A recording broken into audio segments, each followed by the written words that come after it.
Hi, I'm Allison Park, a staff reporter at the Yale Daily News, and this is Cross Campus, a YDN podcast. In this episode, we'll be covering the current status of 25-year-old senior Saifullah Khan, who went on trial last February on charges that he raped a fellow Yale student in her Trumbull College dorm room. We'll be hearing from Britt O'Daly, the reporter himself, on the process behind this 4-month-long investigation of Saifullah Khan. But first, a quick catch-up of the news this week. It's been a big week for Yale professors. On Monday, the Royal Swedish Academy of Sciences awarded Yale's Sterling Professor of Economics, William Nordhaus, the 2018 Nobel Memorial Prize in Economic Science. The award, evenly split with NYU Professor of Economics Paul Romer, honors the pair's research, which explains how nature and knowledge influence long-term sustainable economic growth. On Thursday afternoon, the country learned the names of the 25 winners of the 2018 MacArthur Genius Fellowship Awards, one of which went to public health professor Greg Gonsalves. Gonsalves has dedicated his career to epidemic prevention, and his research has not only implemented mathematical models that predict infectious disease spread, but has also advised policymakers about how to improve healthcare. We have some news about New Haven's mayor Tony Harp from the City Desk this week. According to public records obtained by the New Haven Independent, Mayor Tony Harp's administration has failed to disclose thousands of dollars spent in flights, meals, and hotels for trips and conferences over the last 2 years. This comes as the administration is already facing scrutiny for its spending in the context of austerity measures. The statements reflected two main categories of unreported spending. Firstly, some disclosed trips often cost thousands more than the administration's reported numbers. In at least 2 cases, the true expenditure was more than double the reported expense. In addition, the report showed other trips and expenditures by city staffers that went completely undisclosed. Costs included airfare and hotel stays, as well as several $100 meals at events such as conferences and symposiums. From the sports desk, we have updates about the Yale women's soccer team after their game against Dartmouth last week. The Big Green scored the winner with just under 4 minutes left on the clock in the second half, leaving the Elis to walk off the pitch still winless in the Ivy League this year. Yale, now sitting 7th in the table, has not scored a single goal during conference play this year. But moving on from the Dartmouth loss is now of the utmost importance. The Bulldogs will face Cornell in Ithaca this Saturday. The upcoming game now represents the best chance the team has to score a win during this Ivy campaign. From the Culture Desk, here's what to see this week. At 7:30 on Friday evening, catch the Yale Concert Band's Centennial Season Opener in Woolsey Hall, directed by Thomas Duffy. They'll be remembering the year 1918, the end of World War I, the birth of Leonard Bernstein, and the beginning of the Yale Bands. This performance is free and open to the public. On Saturday at 8 p.m., the Yale Symphony Orchestra will take their turn in Woolsey Hall with a program featuring Elgar, Bartók, Theophanatus, and Respighi's 4-movement symphonic poem, Pines of Rome. You can buy single concert tickets or a season pass at their website. That's a wrap for the news. Before we start, I just want to say that this episode contains sexually explicit and violent content that may be distressing to some listeners, so please take that into account before listening to the full episode. Since last year, Saifullah Khan has had a difficult past with the law, and Jon Andrews, a 24-year-old, supported him every step of the way. He helped Khan draft legal correspondence and develop courtroom strategies to undermine the credibility of his accuser. But in a series of interviews this summer, Andrews, who's gay, said he was sexually assaulted by the man he worked so hard to defend against rape charges. For some background, Andrews joined an organization called Families Advocating for Campus Equality, otherwise known as FACE, a group that advocates for college students accused of sexual misconduct. He joined the group in early 2016 after 2 male students in his fraternity at Hanover College each accused him of sexual assault. Hanover did not find Andrews responsible for the accusation made by the first student, but following a subsequent struggle with depression and a suicide attempt, Andrews dropped out of the college anyway. After Khan and Andrews met at a FACE event in November 2017, The pair spent hundreds of hours on the phone together in the months leading up to the trial, developing an emotional bond that evolved into a romantic relationship. On trial days, Andrews even sent Khan gift baskets to help him cope with the pressure. Khan was acquitted in March, and Yale allowed him to resume classes this summer. But shortly after the acquittal, his relationship with Andrews took a dark turn. Over the course of their 7-month relationship, Andrews said Khan sexually assaulted him during an alcohol-fueled threesome in Washington, D.C. last June, and physically attacked him on 2 other occasions. Khan's lawyer denies that Khan ever had sexual contact with Andrews and described the assault accusations as ridiculous and false and defamatory. But as the relationship developed, Andrews said it became clear that Khan saw him not just as a romantic partner, but also as a vehicle for facilitating sexual encounters with women. This next quote from Andrews is a lot, so you might want to brace yourself for this one. Andrews said that, quote, "Saif always struck me as someone who is different. But he didn't strike me as someone who is guilty until he started telling me about his fantasies of raping women and men alike. They disturbed me, and I brushed them off as jokes for a long while before I realized how serious he was and how dark his fantasies were. I regret ever indulging in them." Andrews, who began speaking with the news in July about his experiences with Khan, said that he filed a protective order for fear of Khan retaliating when he found out that Andrews was discussing their relationship with reporters. Andrews also said he spoke to police about his allegations against Khan because he was concerned for the safety of Yale students now that Khan is back on campus. This semester, Khan is taking 5 classes. He is enrolled in a popular constitutional law lecture and The Criminal Mind, an introductory psychology lecture on the study of criminal behavior. He has finished the requirements for the cognitive science major. Khan has decided, however, to stay away from gender studies classes. Khan told one of his professors that he thinks he should be treated like a normal student, but knows that given the circumstances, this is nearly impossible. His profile photo on the dating app Tinder shows him walking outside the New Haven County Courthouse. The photo appeared on page A17 of the New York Times on May 5th, alongside a story about his rape trial. In his Tinder bio, he asked potential matches to be open to experiences and honest about expectations. He currently lives in an apartment on Chapel Street, a short walk from the center of campus.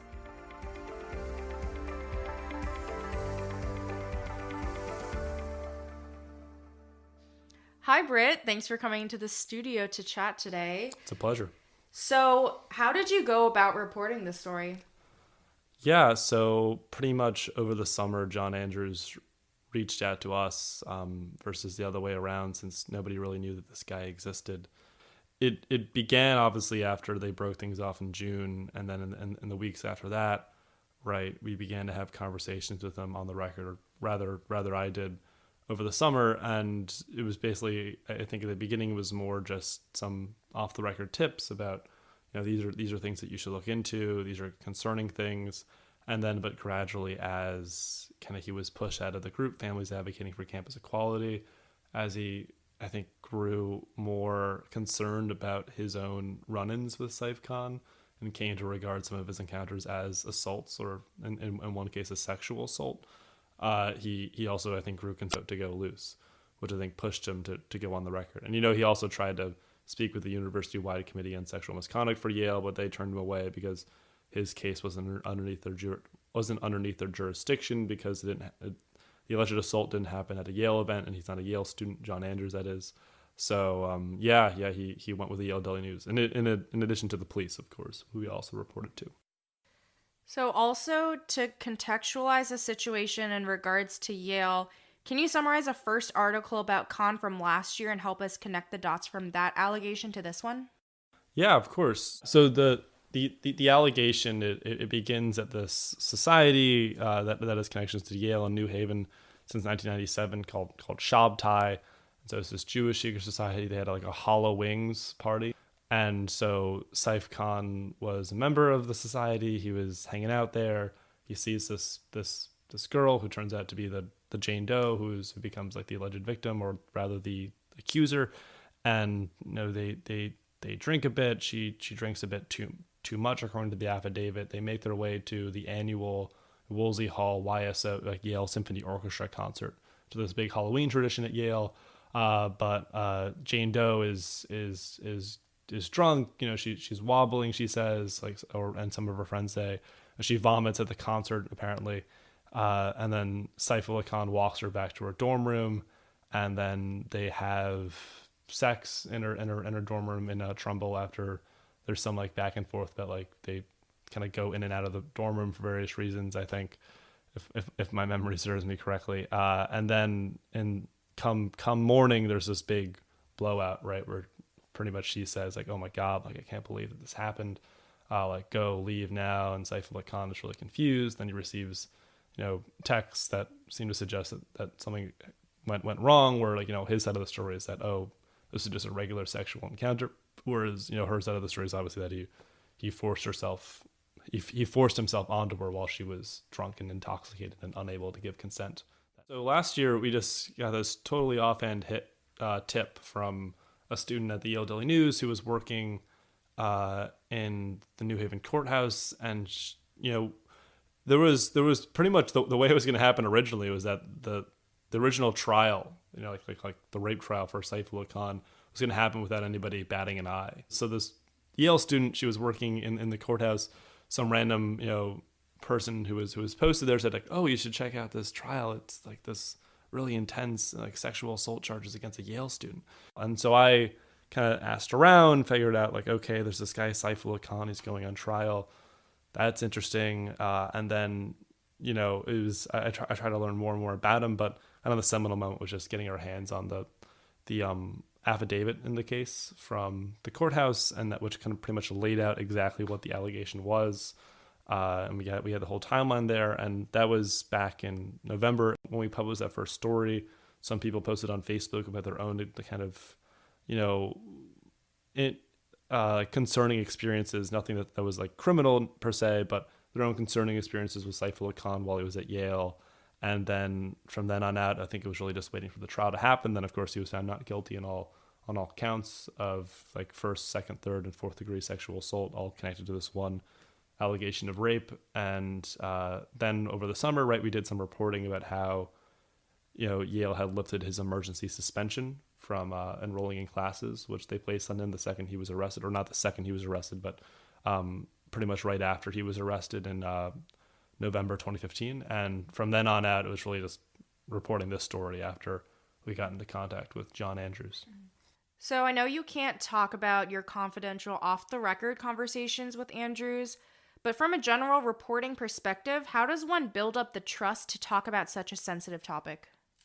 Yeah, I mean, I think that the basic rule is that, you know, if you're reporting this, it's constantly double checking to make sure that when you're asking other people for comment about, you know, allegations that he's making or kind of information that he's feeding us, to always, I think this is a general rule for reporting, but it's like checking on with your sources to make sure that, you know, is it okay for me to ask, you know, this other guy who you mentioned about this particular thing, like, will you know that it comes back to you, and will that like hurt your personal life? You know, is it, in this case, like, is it okay for me to ask the university about this? Like, reporter source relationships are like any human relationship. It takes a long time to build up trust, and that trust can be lost very, very quickly. And that was kind of the name of the game here, right? It took several months for everyone to be comfortable going on the record, to slowly build up the case, to vet everything out. Right. So you were reporting on this case for 4 months. Did it take you 4 months to get to that point, or was Andrews willing to open up pretty quickly? I think it was really a matter of, obviously he had a lot to take into account because he didn't really care about this group families advocating for campus equality, but his whole relationship with Saifullah Khan really blew that up, and as a result he was steadily pushed out, and then he also resigned after that. But then of course, like, not that like he didn't just lose all of his allegiances. I think there was like a serious, you know, moral question for him about, you know, if in his mind that Saifullah Khan is like this really bad guy, and like, what is it like, you know, how is he affecting other people in face by going on the record? But ultimately, obviously, came to the decision that it was worth it to go on the record. It was a long way to get there, certainly. So in Andrew's experience, what were the warning signs from Khan in terms of sexual assault? Yeah, I mean, he gets into this in the story a bit, and I'll try to be as helpful as possible. Obviously, you know, it was the dark humor that Saifullah Khan had, or sometimes not even just dark humor, but just real suggestions about like rape jokes, or just I think him suggesting that women just wanted him to sexually assault them according to Andrews, and pretty much like very very like lewd screenshots of text messages where he just wouldn't even refer to women as women, but just referred to them as whores. And then, I mean, it is certainly not to, I guess, shame BDSM culture, but that was the whole context of the relationship where Saif would, according to Andrews, would pretty much like have him like just do these really really depraved things, which meant to threaten him out of arguments, or out of opposing him during like personal slights between the two. Like you have the incident in Indianapolis, right, where they fight in a bar, Andrews says, and then afterwards, Saif kind of tries to suffocate him a little bit, like to scare him or like hyperventilate him. Or you have in Indianapolis where Saif allegedly like strikes John across the face after they're having an argument about finances. And then of course like you have this. I mean, obviously, I guess, yeah, like, and then you have this like this threesome gone terribly wrong, right, where Andrew says he was like just coerced to be penetrated by this third party, and was just totally not a sign of it. But I mean, no, like he really thought that Saifullah Khan truly like loved him, or at least cared about him, and would always protect him. So it took him a while after all this, I think, really come to terms with what had happened to him. Mm-hmm. If you can expand, what else did you find in your investigation that didn't make it to the article, and what did you decide what to censor? Yeah, so there's the central anecdote about the threesome, and it was a fairly graphic encounter, and interviewing both the female participant in the threesome and John about it. It obviously it would have been a little bit too gratuitous to go into every single detail of what they were doing that night. In addition to if we could have really really harped on all the text messages that we had from Saif Khan. Sexually graphic text messages between him and Jon Andrews, just to like confirm they really were in a romantic relationship. But that doesn't really, I think that just would have sensationalized the story beyond any reasonable purpose. I'd say the two things are just like it could have been a lot darker, I guess, but I think kind of like needlessly graphic. People have been feeling frustrated about the fact that Khan's still around. People are angry about Kavanaugh, but perhaps it's different when the offender was on campus almost 30 years ago. What have you been hearing from students or Khan or the university? Right. So as of now, right, we received a lot of positive notes from Yale students in support of the story, which is always good, I guess, from the reporter's view. Though we've heard nothing from Saifullah Khan since the story.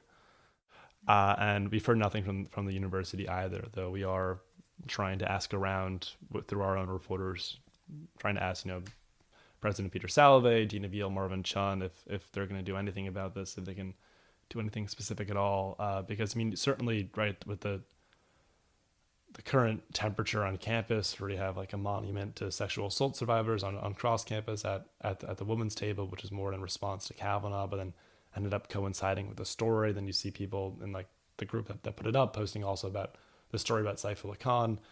People are certainly paying attention. And I think the big question, like the big $1 million question on everybody's minds is, what is the university going to do about this? And is there anything they can do?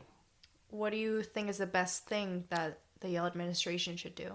Yeah, I mean, the best thing is that, number one, they need to figure out this university-wide committee on sexual misconduct case that's facing Saifullah Khan for the same allegation that landed him in handcuffs in November 2015. It's been dragging on since the spring. Normally these are only supposed to be a private matter, but I think people are waiting with bated breath to see what the university does. They're wondering like why they haven't either found him responsible or not responsible yet. Like the guessing game here probably suggests that Yale is just very, very afraid of facing a lawsuit or like an Office of Civil Rights complaint from the Department of Education, facing them following any decision they make that negatively affects Khan, since he's pretty now built into families advocating for campus equality, which has connections to the Department of Education because they're pretty close with Betsy DeVos, relatively speaking, from a political angle. And as long as DeVos is in the Department of Education, Yale probably feels like they're not going to have any friends in the federal government, especially when it comes to adjudicating a case like this. So that's probably why there's a bit of a stalemate. But I don't think Yale students are really going to be receptive to that if they want to see change.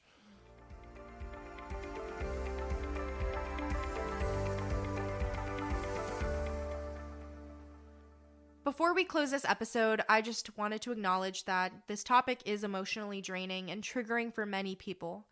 I understand if you're not comfortable hearing about it on campus. The contact information for various Yale resources regarding sexual harassment and assault is in this episode's description, including the Share Center and the Title IX coordinators. That's it for this episode of Cross Campus. I'm Allison Park, and I'll talk to you in our next episode.